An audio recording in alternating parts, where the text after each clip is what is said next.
El Teatro Leal siempre estuvo acondicionado para funcionar como cine.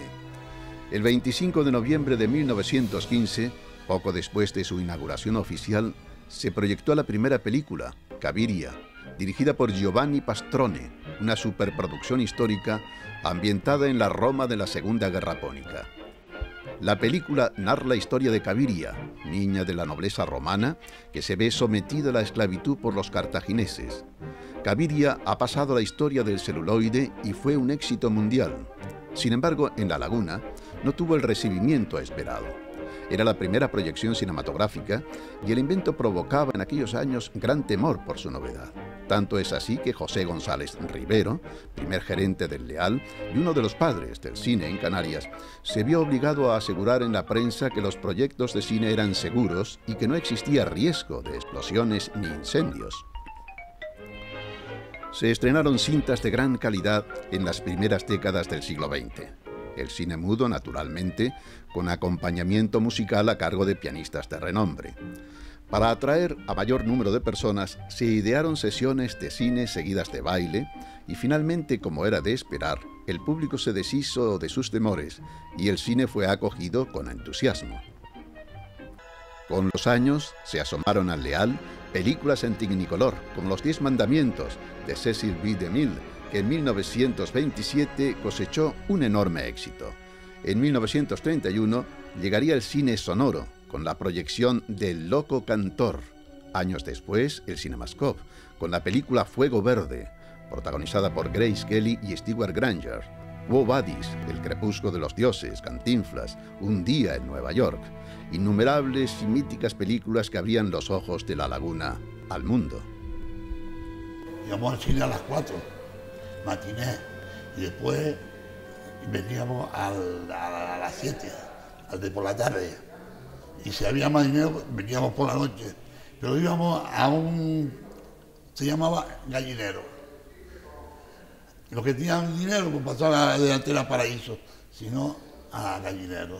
Y allí, pues allí se armaban unas peloteras, pues se tiraban manices. Entonces pues, se compraba enfrente del Teatro Leal, había una venta de María, la mujer de Cristóbal Colón, que vendía chuflas, manices y todo eso, pues las compramos, nos poníamos los bolsillos y ven cuando tiramos uno hacia el patio de butaca. Y también de la época de las castañas, también comprábamos castañas en la esquina y después íbamos al teatro y oías el ruido de las castañas pelándose. El Teatro Leal es tan célebre para el pueblo lagunero como desconocida la figura de su promotor. Antonio Leal Martín, con el teatro que lleva su nombre, ha dejado una valiosa huella en la memoria de sus conciudadanos. Aparte de esto, su recuerdo se ha diluido en la historia y en el olvido. Antonio Leal nació el 4 de septiembre de 1881 en La Laguna, hijo del rico hacendado cubano de origen palmero Antonio Leal Leal y de Lucía Martín Pérez, natural de La Laguna. Con menos de 2 años, Antonio Leal Martín hereda la enorme fortuna familiar con numerosas propiedades tanto en Cuba como en el norte de Tenerife. Fue inmensamente rico desde los 2 años hasta el último de sus días. En 1910, Antonio Leal fijó su residencia en Sevilla, desde donde encargó el proyecto del teatro en mayo de 1912, cuando contaba 30 años. Antonio Leal nunca tuvo intención de rentabilizar económicamente el teatro y parece probado que actuó movido por intereses altruistas, según afirma Julio Torres en su libro. En 1936, cuando estaba en la península, se perdió todo contacto con él. Terminada la Guerra Civil, en 1939, Juan de la Cruz viajó a Madrid, donde buscó su nombre en las listas de muertos durante más de un mes. No lo encontró ni vivo ni muerto. Nada se sabe de su suerte. Por primera vez en su historia, en la reapertura del teatro, en 2008, Antonio Leal contará con un bajorrelieve con su efigie. Al principio es un encargo de la consejera de Patrimonio, doña Cruz y Díaz. A partir de ahí ya empecé a trabajar en talleres,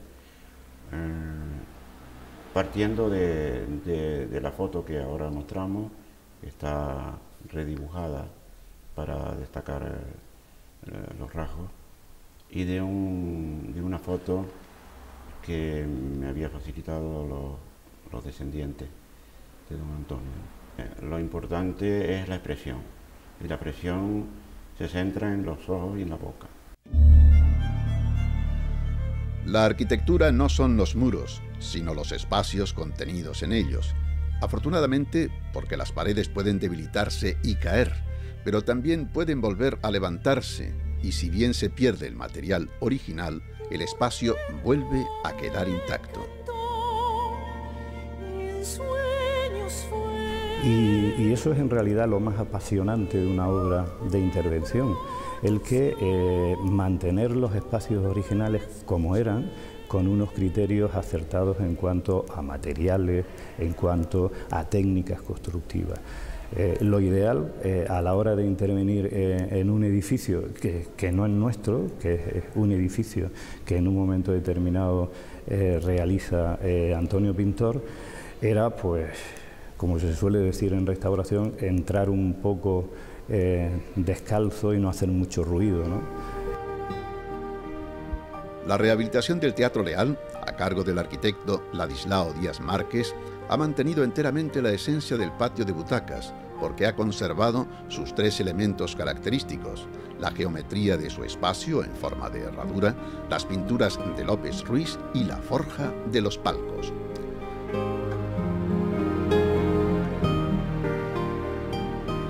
La remodelación del Leal aporta también nuevos elementos que vienen a enriquecer el edificio original sin robarle nada al recuerdo del antiguo.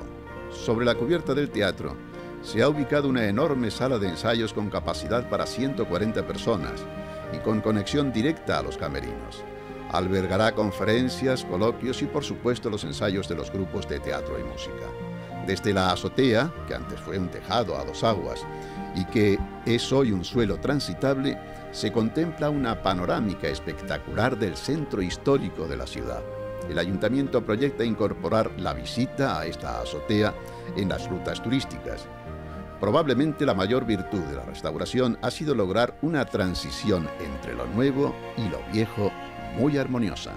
Pues ese paraíso es precisamente el espacio de conexión con la parte nueva, puesto que en el paraíso se encuentra la ruptura. En el paraíso empieza la obra nueva que se hace, y creo que con buen criterio, sin disimular absolutamente nada. La obra nueva es una obra de este siglo, no tiene que ver con la anterior y está perfectamente justificado ese criterio. A partir de ahí, las personas que conocían el teatro siguen guardando en su memoria el espacio que siguen reconociendo y seguramente sabrán valorar el nuevo como aportación para un edificio de este carácter, ¿no? La obra de rehabilitación ha dado respuesta a todos los requerimientos de accesibilidad y seguridad de nuestra época. Cuenta con ascensores, con un telón antiincendios que separa el cuerpo escénico de la sala de butacas y un depósito de agua propio, entre otras mejoras. Si bien se ha respetado enteramente el edificio histórico, la parte nueva se ha hecho con total modernidad y se ha huido de la falsedad o la imitación, porque cada generación debe dar testimonio de su época. El tiempo pasa inexorablemente y lo que hoy es nuevo, mañana será viejo. Lo importante es conservarlo.